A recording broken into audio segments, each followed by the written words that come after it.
Alright guys, what is going on, and welcome back to what is kind of episode 3.5 or episode 4. I completely restarted the GM mode, and I just want to get right into this. I want to explain myself and continue on. So I clearly did not have the correct roster update, and I thought that I did. It was just another thing. I always just have the worst luck with GM modes. Either I don't do something right or I screw up somehow. But I actually noticed it when Yager was still on the New Jersey Devils, and you guys really pointed out to me in the comments. So I went back and I was like, whoa, what the hell, you're right. And we also had James Shepard on the team when I initially started the GM mode, and then I went ahead and edited some other players, and then he was gone. What happened was I edited the players and I saved my own roster on top of that, so I guess for some reason it went back to the previous roster. Whatever, we're back though. I had to redo the whole thing. I had to make all the players all over again. I just spent 3.5 hours editing the whole NHL. I went and I did everything I did last time, but way better and way more improved. So we'll have a quick look here. Here's our roster. We actually just lost Zuccarello for 3 weeks, but obviously right now we're doing a little bit better than we were doing last time when we left off. Not by much though, but this is what we are going to continue on here throughout the whole GM mode. I apologize for that. I just didn't even realize that it converted to the old roster, so that kind of sucked. And obviously, who wants the old roster? Fuck that. We're gonna go with the almost updated rosters that we possibly can. So just to prove it to you guys, just so you think, oh, this guy is just another idiot, we're gonna go all the way over here to Florida, and we're gonna make sure they have my boy, the ageless wonder, Jaromir Jagr. He's got to be down here. There he is, 86 overall, 42 years old, absolute beauty. There he is, almost a 25 points in 35 games this year for Jaromir Jagr. The guy's still killing it at 42, but he's on his correct team. I promise you, everyone is on their correct team now. I went ahead and I edited some more players. You guys said some people were OP, so I made Brady Shea a little bit worse, 2 or 3 overall worse, and I also made Kevin Hayes a little bit worse. He had a ridiculous poise, but there he is as well. And I think that's it for our team. I made Marty St. Louis an 87 instead of an 86, because you guys were saying I was being a little bit too harsh with him, so you guys are right about that. I also edited this Oscar Lindberg guy who's supposed to be pretty decent. You guys were telling me he's one of the Rangers' top prospects, so he's actually playing in the NHL right now because Zuccarello is injured. But that's basically it for our team. I know I went through that really quickly. Obviously Nash stayed the exact same. Pretty much it. I did leave Derek Stepan alone though. I could not come with a agreement to myself. There's people in the comments say, oh, you made Stepan way too crazy, and I think he deserves the 87, 88, but we're leaving him at an 86 because Brassard is our number 1 guy right now. He deserves the 88. You guys agreed with me there. He's a little bit older, where Brassard, Derek Stepan has some room to grow. So we're gonna leave Stepan where he is at a 86. But that's the only players I touched on our team. Obviously, sorry, I did make Cam Talbot the exact same that he was, but around the NHL, I'll quickly just show you guys a couple players that I juiced up here. I didn't make it all for me. I juiced them. I juiced a lot of other players up as well. We're gonna go to Dallas here, and for example, Tyler Seguin and Jamie Benn, both 92s. Absolutely just disgusting there. I went ahead and made quite a few players a lot better, and made quite a few players a lot worse. I made Mike Smith at 84. I went ahead and just tweaked some random people. I went to the Bruins and I made Torrey Krug a lot better. Where is he actually? Torrey Krug is now at 84. He was like at 82, but I made his potential pretty good as well, the 4 green star. I don't think I touched Buffalo that much. I also tweaked Giordano's stats a little bit. He didn't go up in overall, but I feel like 88's a pretty good overall for him. I edited some stuff with Johnny Gaudreau, made his stats pretty good. He's now 86 overall as opposed to 83 or 84. I just went through, edited a bunch of players. Obviously, it's not perfect. perfect. There's no way it'll ever be perfect, but I'm happy with it now, and we're up to the updated rosters finally. But I tried to make it, I tried to make where we were. I tried to have like a similar record, but obviously that's never gonna happen. It would take 1 in a million chances for me to get exactly where we were. I think we're at 23 and like 13 or something, so it's not too far off. We're 25, 8 and 3. I guess now we can start getting into what you guys missed, I guess. But here's what our lines look like, a little bit different because Stepan's still at 86. Hagelin is getting the second line minutes there because obviously we do have an injury to Mats Zuccarello, so that's what it's going like here. Chris Kreider is a natural left winger, so I gotta play him in his correct position. Last time, for some reason, he was on the first line right wing and the second line. I guess when we had an injury, I guess shit just hit the fan. But we're gonna start doing this now. Episode number 4. No more screwing around. Let's start this right now. I also made Dan Boyle 2 lower because, he's Dan Boyle. He's not the player he once was. He's actually not even doing that bad. 16 points this year. He should retire either this year or next year. So I think that's just about everything. We do now have James Shepard. He was one of the guys that we actually lost in the roster update, so I'm glad to have him.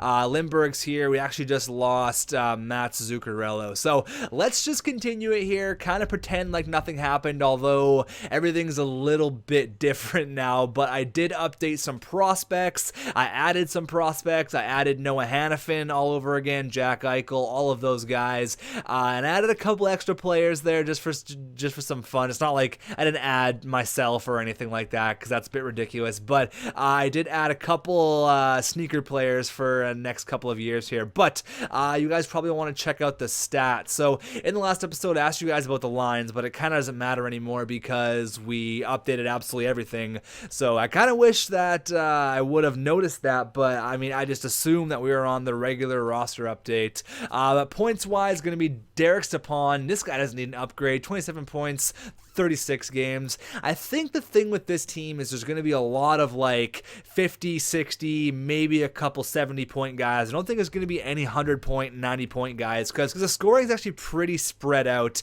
Obviously it could be a little bit more improved with players like, it could be a little bit more improved, but I'm not going to complain. We're only 36 games into this. The goalie's looking like this. Cam Talbot is actually 5-0. Our goalies are going off right now. Henrik Lundqvist kind of struggled last time, but since we revamped the rosters, he has been a man on a mission. 1.51 goals against average with 7 shutouts already in 30 games. That's ridiculous. That's like a shutout every like 3 games. And Cam Talbot obviously just killing it. 5-0 for him as well. So there's lots of positives here. We kind of got over that hiccup, and let's just start it off right here. So start the simulation. I do apologize, guys. Obviously the roster update just updated on its own. I guess I kind of should have checked, but whatever. You live and you learn. We got 25 years of this. Let's go. First period, 1-0. Derek Brassard on Chad Johnson. Period number 2, 2-0. Rick Nash scores a big goal there. Evander King gets one on the power play on Henrik Lundqvist. It is going to be interesting to see, though, if Buffalo... Oh, come on, Lokatonov. It is going to be interesting to see, though, if either Edmonton or Buffalo finishes in the lower tier this year, so maybe they can get either one, Connor McDavid or Jack Eichel. Keith Yandel actually scores the shootout winning goal, and we take the first simulation game here. Nash with his 13th, and I think that was Derek Brassard with a big goal there for his 17th goal of the year. Still don't have Zuccarello for another 2 weeks, but I do want to do a quick little update here. I did listen to all of your comments, and there's people who are really upset saying this GM's already a disappointment. I probably won't watch, blah, blah. And that's the opposite of what I want to happen. We need to enjoy this together. And now I feel like with the roster that's already updated, you guys are going to enjoy this a lot more. So for goals, it's obviously Ovi. He's always up there. But Phil Kessel, 27 goals. We're probably like 13th or 14th with Derek Brassard, which isn't a bad thing at all. Assists, we're not up there at all. That's why I think this team is good. It's going to be very interesting to see. It's going to be a lot of spread out scoring, which is not a bad thing. Wins, obviously, Henrik Lundqvist, number 1. Goals against and save percentage, he is number 1. It's going to be interesting as well to see what Devin Dubnyk does. I made him an 88 overall because I feel like that's what he should be. If you watched any hockey this year, Bryce Salvador, no thank you, you would know that he is obviously he was the comeback kid this year. He was the guy everyone wrote him off, but he turned out to be an unreal goaltender. I think it was actually a waiver pickup from the Minnesota Wild, but he just killed it. Had one of the best years in goaltending that I can remember. Oh, where are all these trades? Derek Morris, I don't want these old ass defensemen. What are you guys doing? But obviously I made him 88, so he's going to be really, really sick. We're actually going to get Zuccarello back here in 5 days, maybe before the Islanders game. I don't want to push my luck though. What is with all these old ass defensemen? I don't want you old guys. That is the last thing I want. I do not want you guys right now.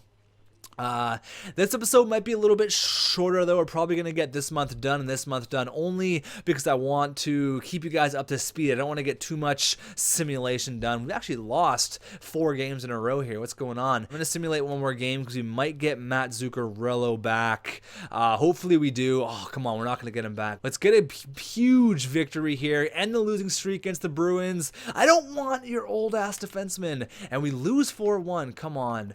Come on. That is just garbage. I'm interested to see when Zuccarello is actually coming back. It said 2 days, and that was 2 days ago. Brassard's been injured. What? Why am I not getting the notifications here? I should get it here. Brassard's been injured, but for how long? Come on. These injuries are just killing me right now. We do get a big victory there, so it looks like we actually got Zuccarello back, but Brassard's done. For how long, though? Hopefully we can see here in the Pittsburgh game or after the Pittsburgh game. That sucks. We lost our leading goal scorer. We're just losing players left and right. Hit with the injury bug here in the Big Apple. It's going to be kind of cool to play with the injuries on. I'm glad that I'm trying it out. But Zuccarello is he's going to be playing right there on the first line. I guess it's going to stay the exact same because we do not have Derek Brassard for the time being, unfortunately. I just want to know for how long he's going to be injured for. If it's for like a couple months, I'm going to be pissed because that was unexpected. I didn't even get it. Damn, Boyle's been injured. Jesus, we're just getting absolutely owned with the injury bug here. We have actually got a huge victory there, 6-0. Okay, so we got Dan Boyle back, but we need to worry about Brassard. He's going to be another 4 days, so I'm just gonna continue it and wait till he's back. Then I'll just do a best lines. There you go. So now we can go ahead and edit the lines. We got Brassard back. That's nice. This GM's been kind of all over the map here, but I promise it's going to start to slow down, and I can promise you things are going to go back to the way that they were. So this is how our team is looking, blah, blah, blah. Jesper Fast, Kevin Hayes, looks good. Everything looks good. Thank you. Okay, so we have the All-Star game here, and then we have 3 games to end off this episode. Then once this one's over, we're going to start getting back into the swing of things. I just wanted to make sure that I had the right rosters because it really pissed me off when I found out that they were the incorrect rosters. I was just garbage. I was not happy at all. But Perry, Getzlaf, Kane, Hall, Duchesne, Parise, Neal, Sedin, Landeskog, Yuri Hoodler, Marlowe, and Justin Williams. Keith Pietrangelo, Oliver Ekman-Larsson made him quite a bit better, 88, and the big Dustin Byfuglien there. Trevor Daley and Cam Fowler, and your goalie is Devin Dubnyk, who actually grew 1 already. I made him an 88, and now he's at 89. So he must just be loving his ice time with the Wild here. But let's see if any Rangers made the All-Star team. Zetterberg, Tavares, Giroux, Brassard made it. That's nice. No Rick Nash, unfortunately. Hedman and Carlson, Hamilton and Cam. Strait and Gardner made it for the 3rd pairing, and Henrik Lundqvist, no question, been the MVP so far here with our squad. He has been unreal. 23 wins there, and hopefully we can get 3 more here, get to 26, and then we can end off this GM mode. Brad Stewart, you're the last person I would ever trade for. Get out of here. Tavares has 22 goals. He's ripping it up. I made Okposo quite a bit better as well, so they're gonna be quite a line, mate. They're gonna have quite the line going forward there in Long Island. Up against the Habs. Come on, beat Price, 3-2, come on. But let's quickly check out, just so you guys can see here, where are they? Jack Eichel and Connor McDavid, both top 10s. Looks like he's already got the white star, but McDavid's still growing. Perfect. That's how I intended it to be. And let's end off this one here with the Carolina Hurricanes. Let's go. We'll slow sim this one. Lubomir Visnovsky. I don't want your old ass defenseman. Are we like asking for them on the trading block? No, we're not. Like, what the hell? Let's get all these off here. I do not want these players. Let's go here against the Carolina Hurricanes to end off the GM mode. Let's go first period. 2-0. Carl Hagelin and Mark Stahl. Doesn't score much, but when he does, they're clutch. 18 shots in that period. There you go, guys. Period number 2. 2-0 still. 24-19. We only had a couple shots that period. Looks like Carolina found a way to shut us down, but little did they know we have the ultimate shutdown. Henrik Lundqvist stopping 30 pucks, empty net. Ryan McDonough, 3-0 shutout, 30 saves, 31 shots. We scored with 33 seconds left. 3-3-3 all over the board. That is exactly what I like to see. It just rhymed there. Didn't even mean to. 29, 13, and 6. We have as many losses as we did last episode, but we obviously have a little bit more in the victory column, which is definitely nice. But let's quickly have a look here. BJ Crombeen went from the Coyotes to the Penguins, it looks like, and that was just a small trade. But where we are standing here, Calgary is just killing it. 67 points. Toronto's first place? What the hell? I mean, I edited a few players on Toronto, but it wasn't anything drastic. Okay, that's kind of crazy. Looks like we are like 5th in the NHL, top of the Metro though, which is kind of where I want to be. Ovi leading the way in goals. Kessel had 1 goal that whole month. He had 27 last month, and now he's only got 28, so he's been slowing down quite a bit. I mean, kind of the exact same thing with Brassard. He hasn't been playing that great either. Assists, it's going to be Claude Giroux leading the way, and he is leading the way in points with 62. We got Perry, Getzlaff, Kane, Duchesne, JVR having a great year with Kessel there, 50 points, and Voracek and Krejci also have 50 points. Wins were tied for number 1. Goals against were still 1, and save percentage were still numero uno, hanging out at the top spot, which is what I like to see. But obviously the Matt Bolesky trade didn't happen because I made him a lot better what he should be, like 83, 84. So we'll just kind of wipe that clean. Just kind of wiped the last episode clean and basically updated the rosters. So it's not too much of a loss, but it's still a huge inconvenience, obviously. Points number 1, Derek Brassard. Still Rick Nash. What do we need to get this guy going? He's just 27 points in 48 games for 7.1 mil. I'm not too sure I like that. Ryan McDonough, 28 in 48. Brassard, 30 in 45. Like, these 3 guys are totally fine, and they're 3 players who I did not expect to be leading our team. I expected like the Kreiders, the Nash, Zuccarello to be up there, although Zuccarello was injured for like 11 games. But still, that's no excuse at all. We should be scoring more goals, but thank God for our goaltender. Like, thank God, man. It must be the reason why we're winning all these games, why we're like 5th in the NHL, is all Henrik Lundqvist, baby. 9 shutouts already. Jesus. Basically half the guys' wins have been donuts. That's ridiculous. But I want to thank you guys for watching and apologize for the inconvenience. It wasn't me trying to restart or screw anything over. It was a simple mistake. Live and learn, and I will see you guys in episode number 5.